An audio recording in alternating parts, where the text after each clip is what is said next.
Hello மக்களே, மாங்காய் பச்சடி எப்படி செய்யுதுன்னு பார்க்கலாமா? 3 மாங்காய் எடுத்திருக்கேன். தோல் சீவி எடுத்து வச்சுருக்கேன். கழுவி இந்த மாதிரி பிட்டு பிட்டாக கட் பண்ணிக்கலாம். பொடிசாக ஸ்டவ் ஆன் பண்ணிக்கலாம். கடாயில் எண்ணெய் ஊற்றிக்கலாம். கடுகு, உளுத்தம் பருப்பு, காஞ்ச மிளகாய் போட்டுக்கலாம். கொஞ்சம் கருவேப்பிலையும் போட்டுக்கலாம். நல்லா பொரிஞ்சிச்சு. இந்த சமயத்தில் மாங்காய் எடுத்து போட்டுக்கலாம். இந்த அளவுக்கு பிட்டு பிட்டாக கட் பண்ணால் போதும். மாங்காய் பார்க்கும்போது நிறைய இருக்க மாதிரி தான் தெரியும். வெந்துருச்சுன்னா கொஞ்சமாக தான் இருக்கும். இப்போ மசாலா சேர்த்துக்கலாம். கொஞ்சமாக உப்பு போட்டுக்கலாம். 1 ஸ்பூன் மிளகாத்தூள், 1/2 ஸ்பூன் மஞ்சள் பொடி. இப்போ நல்லா கலந்து விட்டுக்கலாம். மசாலாலாம் சேர்த்தாச்சு. இப்போ நல்லா கலந்து விட்டுக்கலாம். கொஞ்ச நேரம் கலந்து விட்டு அப்படியே இருக்கட்டும். இப்போ இந்த டைமில் தண்ணி ஊற்றிக்கலாம். 1 டம்ளர் தண்ணி ஊற்றிக்கலாம். கரெக்டாக இருக்கும். நல்லா அழிய வேகணும்.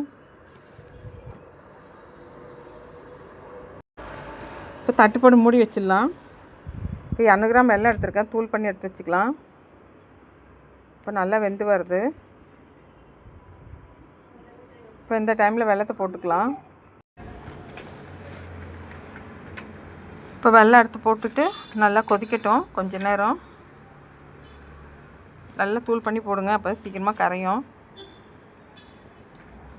இந்த பச்சடி செம்ம டேஸ்ட்டாக இருக்குங்க.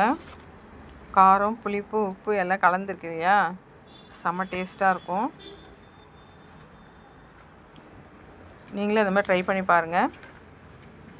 மாங்காய் பச்சடி ரெடி ஆகிடுச்சு.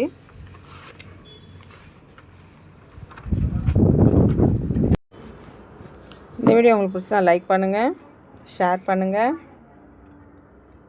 நீங்களும் பண்ணி பார்த்துட்டு கமெண்ட்டில் எப்படி இருந்து சொல்லுங்கள். பாய். அடுத்த வீடியோவில் பார்க்கலாம்.